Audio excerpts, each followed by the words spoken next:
That's what I'm talking about. Wait! Okay, now, from the beginning. Welcome to BS, Beyond Stereotypes, a podcast about lawyers using their authentic voices to change the world. There was some of that. I mean, my first experiences in the courtroom, people thought, I was the court reporter coming in, or maybe the probation officer. And there's nothing wrong with being a court reporter or probation officer, but that's what they assumed. Not that I was the Assumption. lawyer. I early on been in conference rooms where, the thought of me speaking up, you just weren't going to do it then. All right. And then when you add on that, you're a woman too. Okay. So I'm a Black woman. So I got both of those that people have stereotypes about.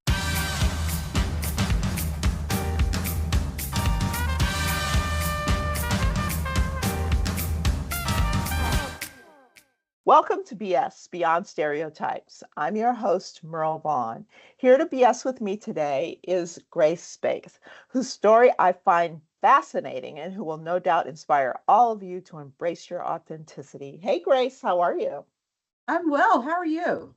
I'm pretty good considering. I know what you mean. It's 2025. I can't lie. I know I never know how I'm going to be in any given moment. Well, we got a long way to go, so we got to be strong. Yes, absolutely. As we always are. So I want to tell our audience a little bit about you. I encourage them to look you up because there's so much that you've done in your career. It would take the whole time if I talked about all the accolades and everything that you've been awarded, but I would like to tell them a little bit. Grace is a lawyer at Morgan Lewis, where it looks like you've been your entire career. So we'll talk about that. You are the global leader in workplace matters at Morgan Lewis and specialize in high stakes employment and crisis management issues. Attended University of Pennsylvania undergrad and George Washington University's law school, where you received your JD.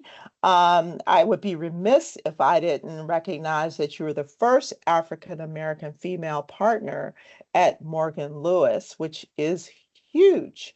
What did I miss, Grace? I think you got everything. I do live in DC as well as in Newport News, Virginia. Maybe you missed that. Right. Yes. I've seen pictures of that beautiful place. It's lovely. It's my haven. We're on the water, and it's the place I go to relax, and I go there a lot. But I really am in DC because, as you know, Meryl, I'm still working, still in the office, and I have been at Morgan Lewis now for 42 years, and this is my only job except for clerking in the federal court here in DC when I first got out of law school. Wow. And so, that's amazing. It is amazing. And I asked myself when I read that, do you feel like you just got lucky? Was it intentional that you made that choice? Did you have any other options? Because it's so unusual to be in one place for that long. It was not intentional, believe it or not.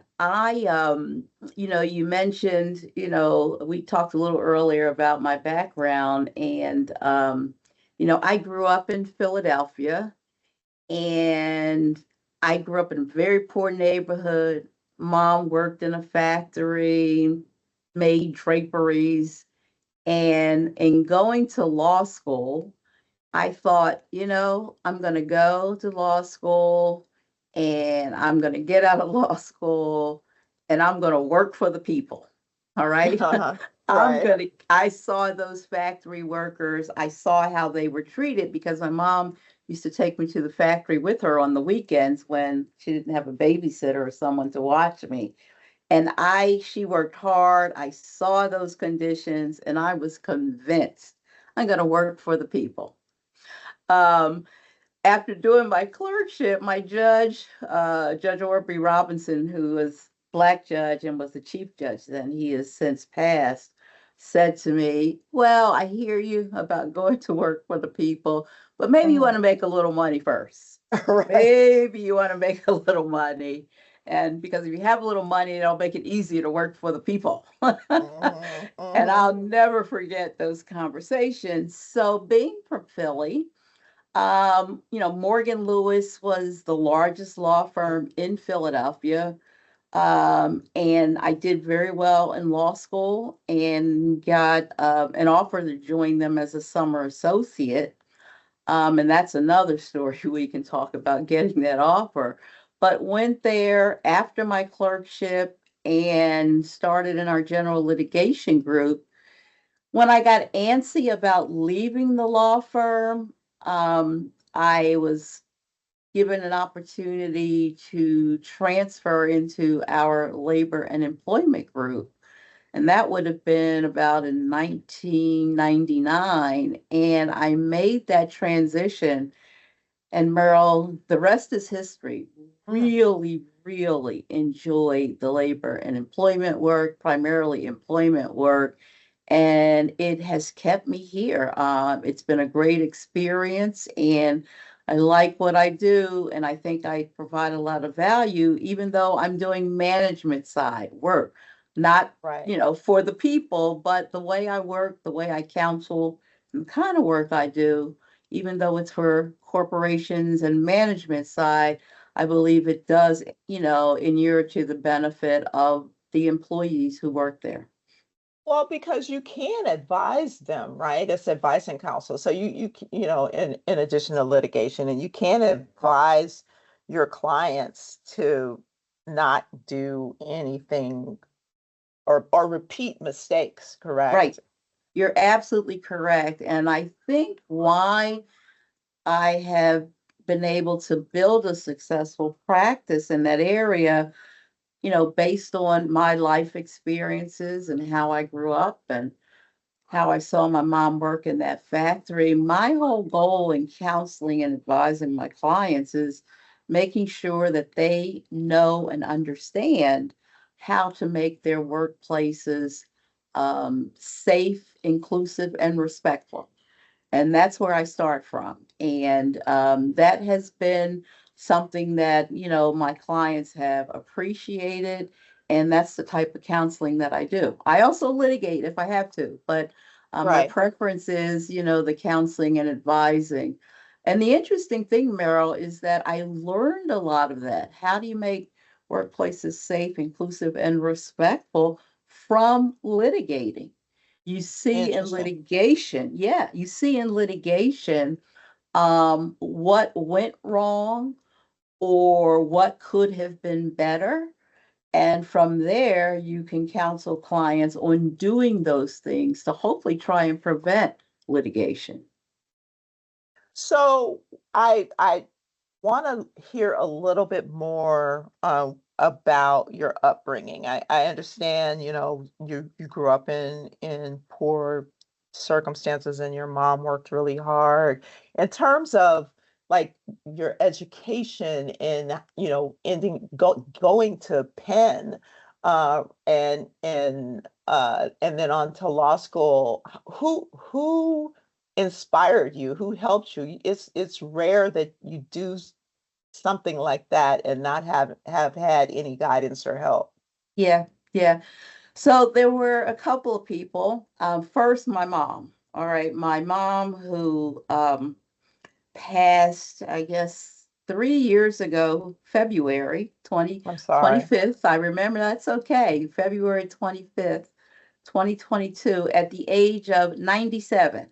Oh, wow. So, yeah, so she lived a long and good life. And while it was difficult to see her go, boy, did I have her around for many years. And she was my biggest cheerleader from me being a child, because I am an only child. Mm. So it's just me and my mom. My mom and dad separated when I was like 3. I had a very abusive father.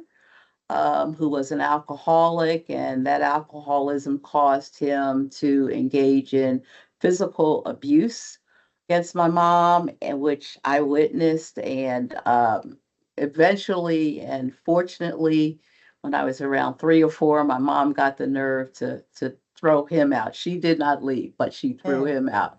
And mhm. that was the best thing for us. My mom and I were very close. Like I said, she only went to 8th grade. She had Wow. an 8th grade education, but boy, was she wicked smart. Okay. I Uh-huh. mean, wicked smart. And she was convinced and determined to make sure that her only child lived a life that was better than hers. But interestingly, I thought we were rich, Merrill, growing up. I thought we were rich. And it's funny, I'll fast forward and I'll come back. When my son was at one of the private schools here in town, they asked me to be the speaker at one of at their Epiphany service one year. And my epiphany and what I talked about was the fact that growing up, I thought I was rich, even though Yes. we were filthy poor. Okay. Wow. But That. it was the love in the house. Mhm. It was her, I mean, just the way she hugged me and the way she encouraged me, even though she was tired, when she came home from working 6 days a week. So, given her hard work and determination, I grew up knowing I had to have a lot of grit. I had to have a lot of resilience because I learned that from her. And she encouraged me to go on and do big things. Those were her. She used to say her words. She used to say, I want you to dream big. All right. Fast forward That's to amazing. junior year in high school. And I went to the Philadelphia High School for Girls. Great school. It was a all girls public school, believe it or not, one of the Interesting. few in the nation. Yeah. And in fact, later on, there was a girl who sued to get into the all boys school, claiming that Girls High was separate but not equal to the all boys school. That was well after I left. But anyway, I went to that school, and even though it was the best public school, especially for all girls, what I learned was that the college guidance counseling wasn't that great, Mhm. especially for girls who looked like me. Like you. Mhm. Yep, right, who looked like me. And so, senior year of high school, even though I had great SAT scores, I was a straight A student, I was president of the senior class.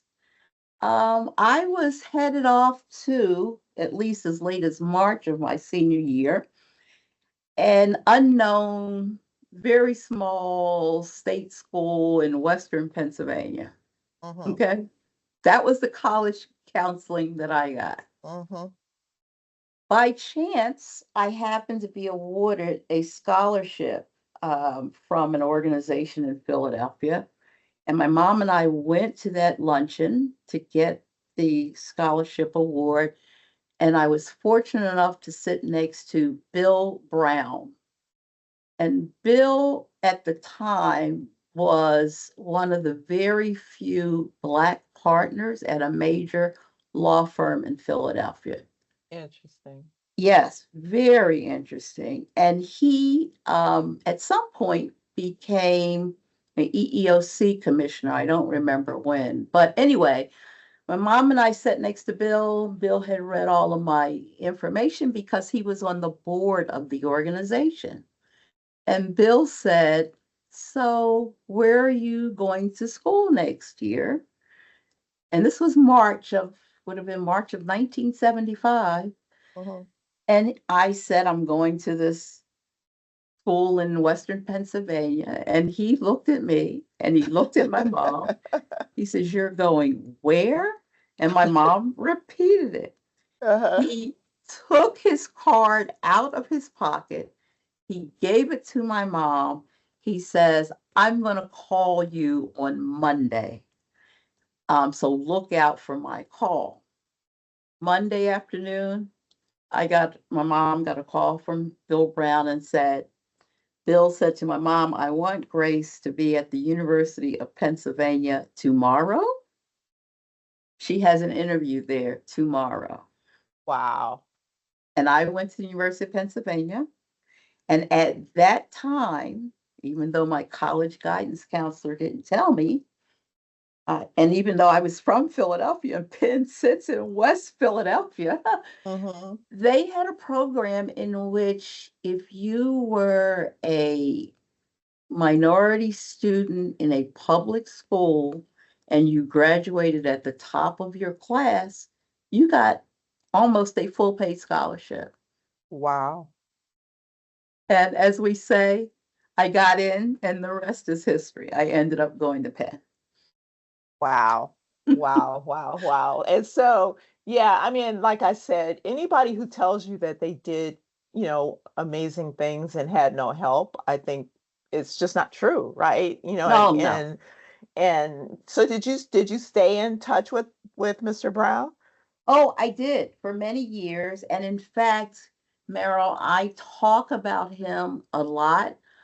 Um, I give a lot of speeches and presentations, and I was fortunate to be invited to be the commencement speaker for GW's law school several years ago. And my theme of my speech was to be the Bill Brown in someone's life. Wow. And I gave a similar speech to the Attorney General's office in Maryland at their annual conference, with the thought being, we all can go on and do great things. We're fortunate to go to law school and to do whatever we desire to do. But it's very important that you be the Bill Brown in someone's life.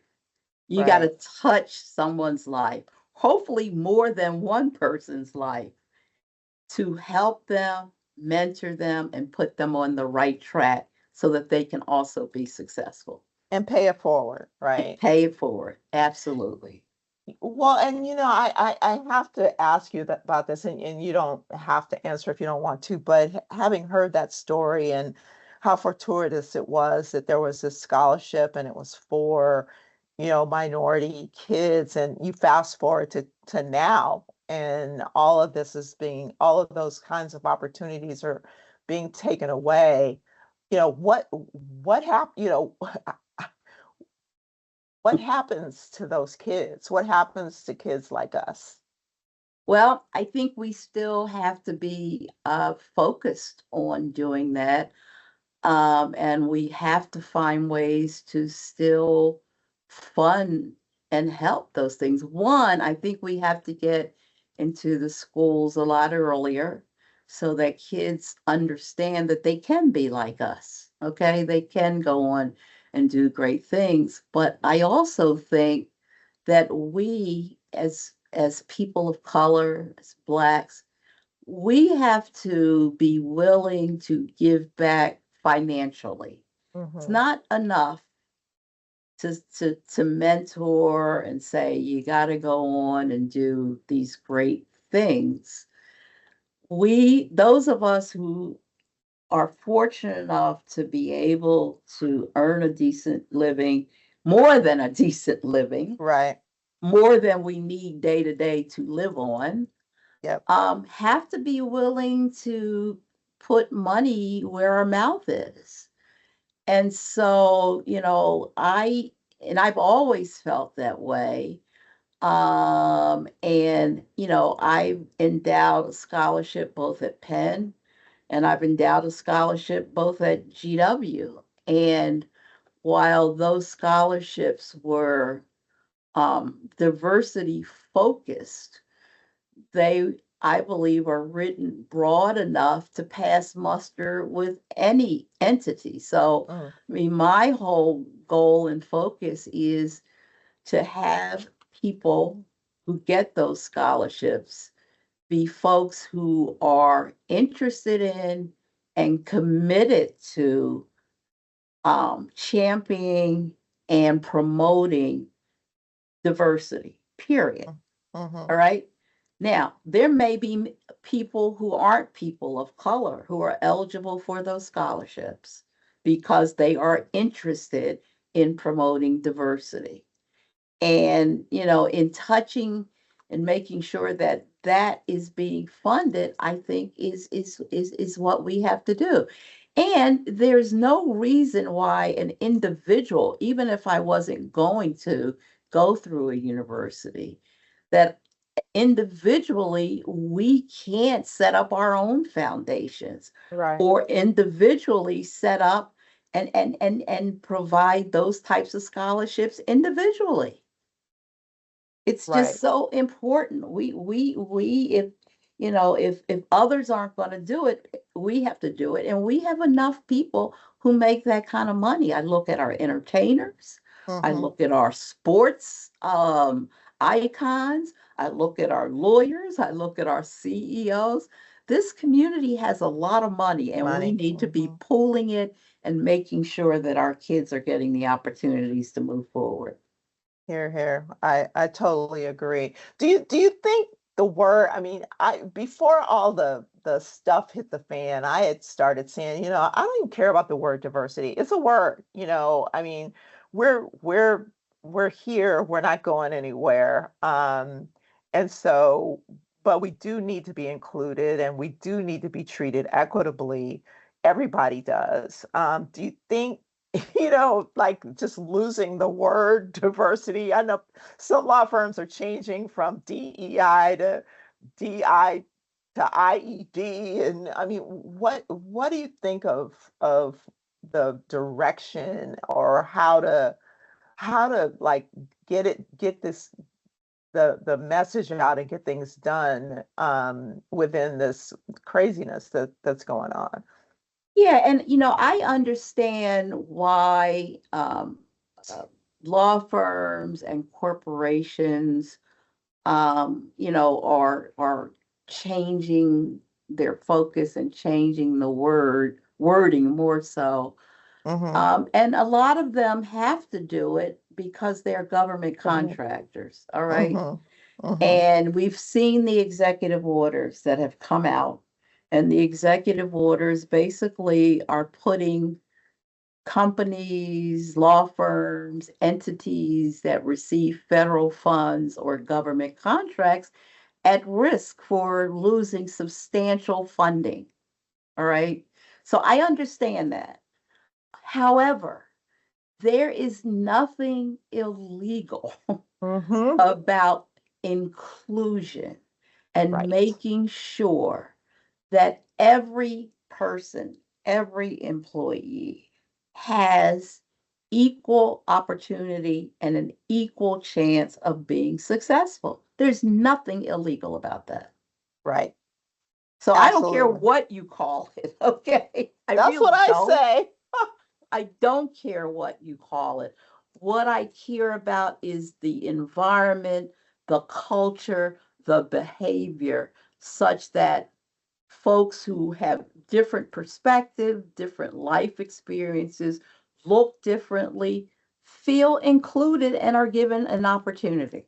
That's all. Ab- Absolutely. And this idea that you can just erase people based on, the color of their skin, their sexual preference, or any of that, is just it's mind-boggling. Yeah, it And is. that's illegal. That should be illegal. Yeah, I agree with you. So okay, let me ask you this. Was Olivia Pope Uh, was that formulated after you? I swear it was. No, it was not. But, I feel but like you're the real life Olivia Pope. no, but I have had a chance, and she won't mind me saying this, of working with the real life Olivia Pope. Okay. The scandal is all about Judy Smith. And Judy Smith was in the White House many, many years ago. She worked for President Bush in the White House. And Judy is a crisis management expert. I mean, Judy is absolutely fantastic. And that is all about Judy. And fortunately, Judy, and she's located here in DC, but she also has offices in New York and LA. Mm-hmm. Judy, early on in my work in this area, the employment space or whatever, once she started her own firm, she and I have partnered together on many, many matters. Judy being the crisis expert, she's also a lawyer, but she's not practicing. Mm-hmm. And when she got the call from major companies, Judy reached out to me to assist on the legal side. So while the story is not about me, I have worked with the real Olivia Pope, and she is just fantastic. Wow. And is she still working? Oh yes, Oh yeah, I she just looked her up. She was born in shoot, she's 66. So yeah, of course yes, she's still working. yeah, Okay. yeah. So Judy Smith, I would love to introduce the two of you because you would enjoy talking with her. I would love that. I'll hold you to it. So okay, so we've talked about your early years. We've talked about kind of what your passion is and has been. What's it like being, well, first of all, what was it like being the first African American woman to be a partner at Morgan Lewis? And then, just to have been in big law for this long, I guess you've seen a lot of changes. Yes, I have. And Meryl, I was really lucky because I know the horror stories about big law, and I know that real horror stories about big law. I really was lucky to land at Morgan Lewis, and I'm not doing this as a, PR Right. play for Morgan Lewis. I was really lucky. Um, when I came to the firm, there was, and you could feel it, there was really sort of it felt like a commitment to at least give me a real shot at being successful. And we just talked about that, right? We Mm-hmm. talked about having an environment where you feel included and where you're given opportunity to be successful. And even though there were no DEI programs at that time, okay, wasn't even Mm-hmm. thought of at that time, there was a sense that I could feel in the partners that I worked with early on that there was a commitment to at least giving me a chance. And I think it was luck. I really do, Meryl. And I think about the early opportunities that I had to write briefs and things of that nature, and the partners that I worked with early on who, I would write a brief, I'd turn it in, it'd come back with a lot of red markups on it. Yep. But it wasn't just me that was getting their briefs Yep. all marked up. But they took the time to sit down with me and go through all of those red markups, right? So that I was able to learn. And then I want to say, after being at the firm for, I can't remember how many years, and I actually started in our Philadelphia office and transferred to the DC office early on after Mm-hmm. starting. We had a lateral Black partner come over from another law firm in Philly. And at the time, in the entire firm, there was Jerry Bronner, he's now deceased, but Jerry Bronner, who joined us from another law firm, me, Mm-hmm. and another Black associate who was male. It's just the three of us in the Mm, whole firm. Okay. wow. The whole firm. Now, we weren't as large then, but still, it was just the three of us. And in fact, the Black male associate and I started on the same day. Okay. Wow. So he and I were there together for a while, just the two of us. And then Jerry joined us maybe a couple of years in. I can't remember exactly. But once Jerry joined us, Jerry became, even though he didn't have to, he became like a mentor. Mm, In addition to other mentors that I had non-Black mentors. There were no other Black partners there. right. But Jerry, you could sit down with Jerry and have the real talk. Okay. This is what's going on. This is what's being said about you. This is what you need to be doing. And Jerry was just wonderful. And, Jerry sort of kept me in the loop in terms of, when I was being considered for partner and what things I needed to be doing. And it happened. It happened on time. Mm. And I owe a lot of that to Jerry, but I also owe a lot to the white male partners that I worked with who they saw something. I don't know what it Mhm. was, but they Mm. saw something. They worked with me, they believed with me, and they gave me a chance to have this opportunity.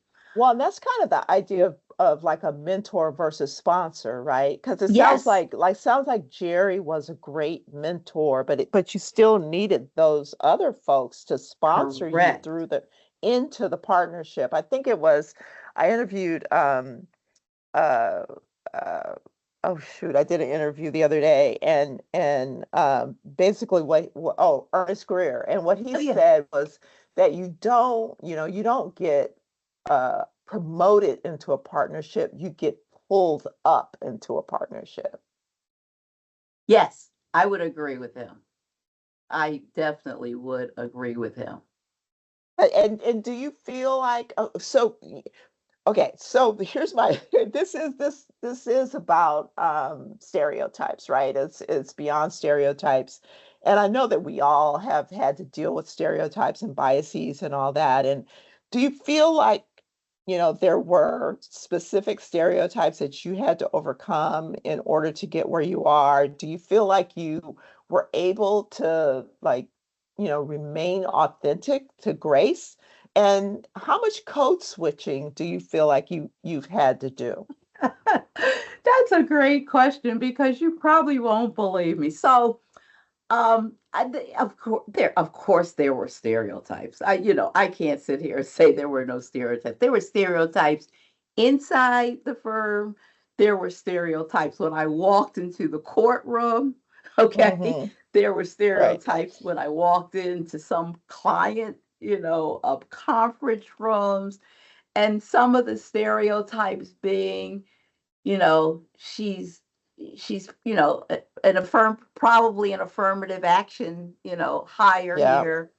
Okay, here's a Black woman from South Philly, yeah, she went to Penn, she went to GW. GW's an okay law school, it's not a Ivy League law school, that kind of. Right. So we'll give her, let's see what she could do.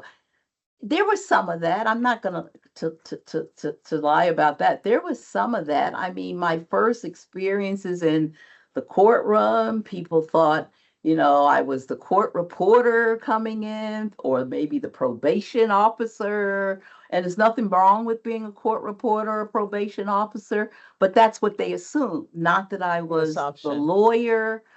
I early on been in conference rooms where, the thought of me speaking up, you just weren't going to do it then. All right. And then when you add on that, you're a woman too. Okay. So I'm a Hmm. Black Hmm. woman. So I got both of those that people have stereotypes about. Yeah, definitely there. I will say, Merrill, they were there much more so in my younger days as a lawyer, as opposed to not right now, that's for sure. Right. Okay.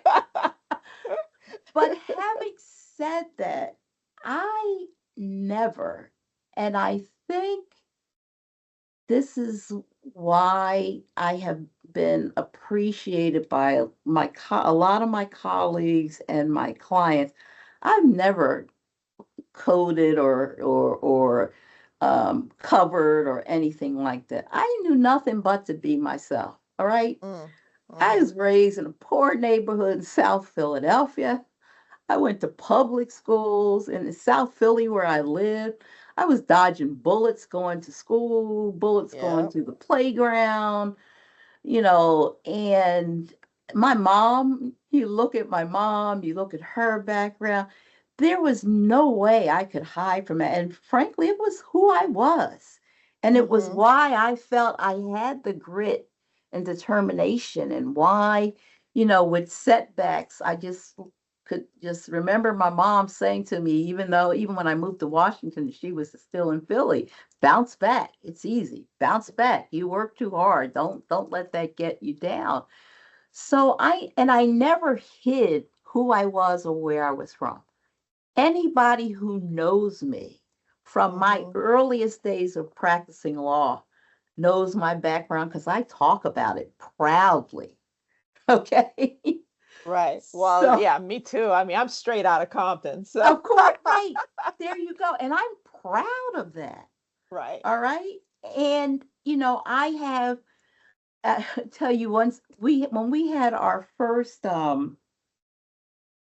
black lawyer retreat many, many, many years ago. It had to be, I don't know, probably, I don't know, 2011, 2012. We were kind of early into the networks and diversity committee and all that stuff. Mhm. And we had our first get together in Philadelphia, and we brought all of our black lawyers together, plus our whole management team. I mean, I wasn't in management at the time, but all of our managing partners, our practice group leaders, whatever.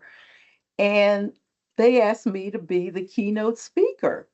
Mhm. I was already a partner, and they asked me to be a keynote speaker because at that time, I believe I may have still have been the only black partner, and most of them, others were associates. And I got up there and my story, I told my full story. All Mhm. right. Who I was, where I was from, what contributed, I thought, to my success.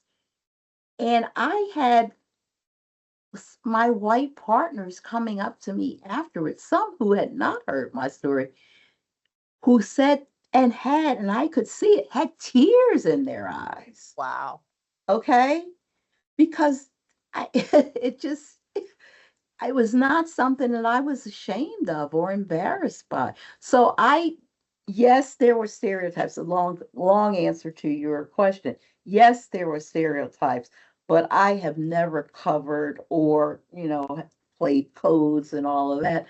And the interesting thing, and everybody tells me, they appreciate me being in the room because I'm going to say what's on my mind.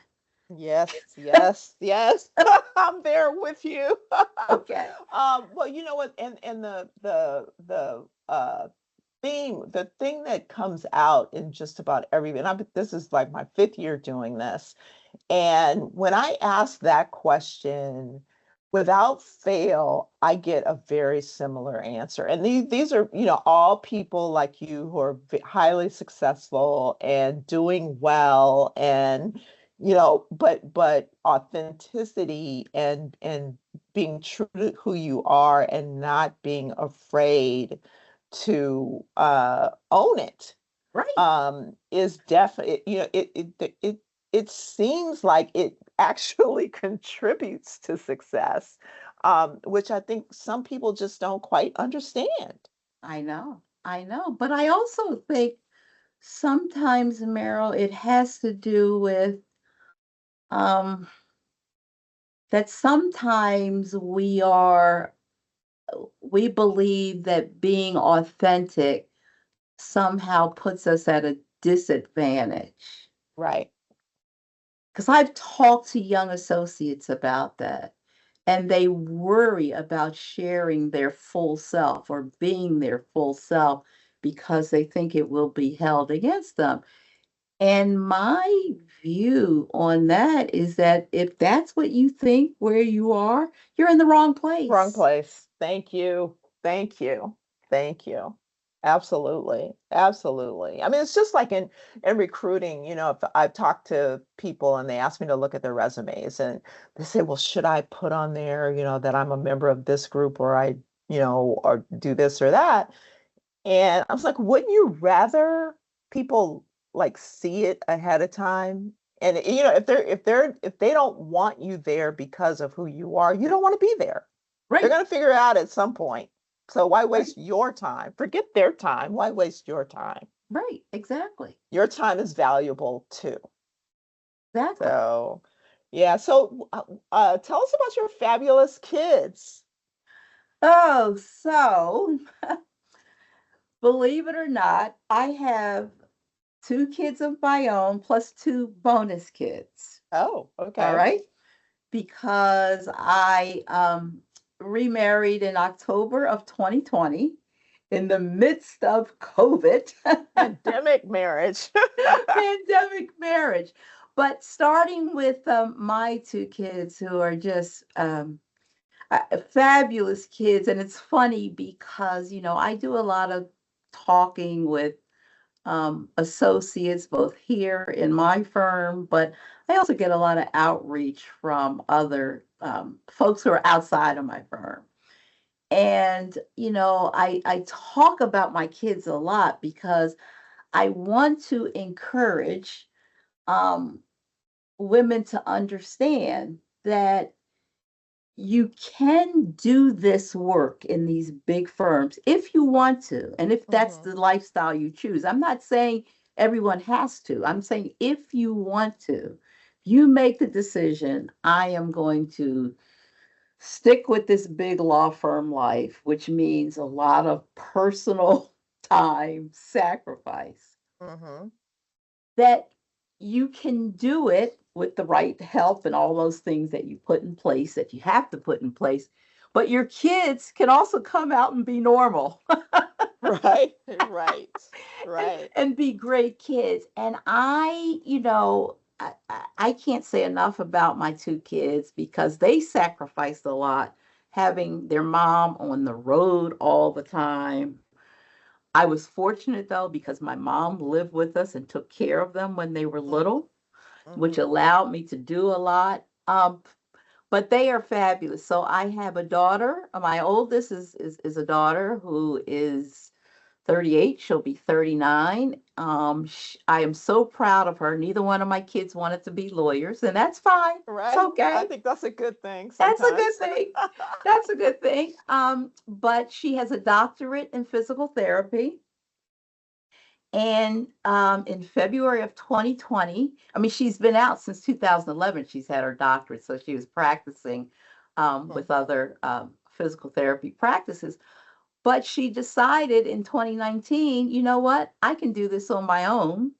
I can have my own practice and I can make money and be happy. And so, February 2020, remember that date because we know when the pandemic took place, Right. March 2020, but February 2020, she went out on her own and she opened up her own physical therapy practice called the Fit Collective here in DC. Hmm.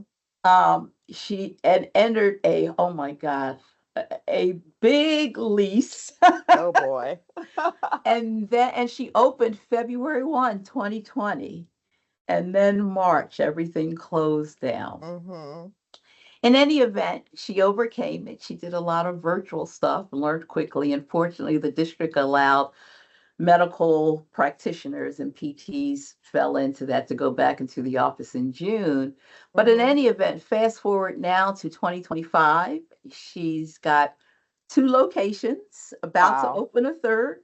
Wow. She's got four physical therapists on staff and two trainers, and Wow. she's coaching others on how to open your own physical therapy practice. In fact, she just left for Atlanta, and she's giving a presentation tomorrow to like 200 people on that issue. So Amazing. that's Ashley. That's Hmm. people call her the mini Grace. Uh-huh. Um, And then my son, who is Nathaniel, but goes by Hank, that's his middle name is Henry, he's 36 and will be 37 this year. And he's got a BA and an MBA, but Hank is doing what he's most passionate about, and that is being around and helping young men grow into great athletes, but also great men. Amazing. And he is working at his um, high school. Well, really, his school that he went to from 4th to 12th grade here in DC, St. Albans, where he's Oh, the yeah. deputy director or assistant director of a program that they have for underprivileged boys, in which that these boys from around the country can get recruited, and have their full tuition paid. And tuition is more than some colleges, and live on Mm-hmm. campus. And so Nice. he's got about 20 boys that he's responsible for. And in addition, he's head wrestling coach, football coach, and you name all the other things. So that's my son. And he is loving every minute of it. And the boys love him. So that's him. That's No awesome. lawyers. And then I have That's awesome. I have two bonus kids. I have a 42-year-old daughter and a 40-year-old bonus son. Well, congratulations. I know, I kind of keep up with you. I'm one of those, I like to see what people are doing, and I'm very proud of you and your kids. And I mean, I feel like, between you and Ben Wilson, we are very fortunate as the Black bar to have you guys out there. As kind of our representatives. And so I want to thank you for that. Hey, Meryl, one thing. Speaking of Ben Wilson, Hmm. I just did a video to give remarks about Ben Wilson because Ben is receiving the highest award from the DC Legal Aid. Oh, wow. And it's in April, and they picked a few people locally who know Ben well or who have worked with Ben. And Ben and I, as you know, Ben started and I helped him start our diverse partner network. And Right. so they had me give some remarks for Ben, and I'm looking forward to attending that dinner in honor of Ben. Well, he deserves it, and you deserve the to be able to present him. I will tell you about, like, with Ben, he sends out that email once a week, and sometimes if I'm just feeling a little down, I'll just respond to the email, and I'll say, "Hey Ben, how you doing?" And he responds immediately and just says, "Merle, you're so wonderful. I'm great. How are you and your grandkids?" And it's like, Yes, you know, yes. and everybody, I mean, I aspire to be that communicative and that aware and that caring, and empathetic, and both you and Ben, I hold you in that high esteem. Yeah, well, he's great, but Meryl, we hold you in high esteem too for what you're doing. Well, thank you so much. And so, as a party, this has just been like too much fun. I haven't really even asked you that many questions about stereotypes or anything like that. But before we go, can you, like, do you have some words of wisdom, something that you want to share, something that you want to leave the audience with, particularly for folks, these days who may be feeling like, like the odds may be against them, um, in this profession? What words of encouragement and wisdom would you give them?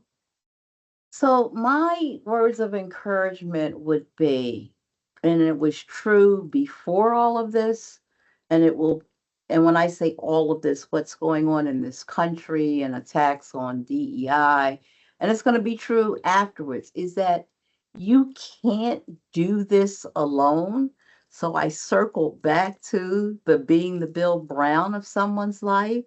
I think it is so important that you not try, young lawyers, even older lawyers, you not try to do this alone.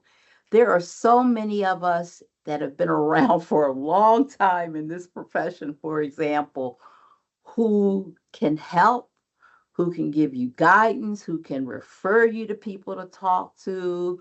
So I would just say, don't isolate yourself. This is not a time to be isolated. It's a time to be a part of the community, to be a part of things that are going on, and to stay in touch with people. And don't be embarrassed about reaching out for help when things Mhm. aren't going your way. Right.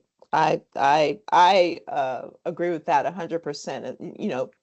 You have to be willing to ask for help. The worst thing that somebody can do is say no, and Right. then you ask somebody else, right? Right. That's exactly right. There are only two, well, there's maybe three answers. If you get around all the hemming and hawing, as I call it, Hmm. yes, no, or maybe. Okay. Right. Right. Exactly. And when I asked you to do this, you could have said no, and you didn't. And I'm very appreciative. I really appreciate you for that, Grace. Yeah. Yeah. So, you know, Well, I appreciate you too.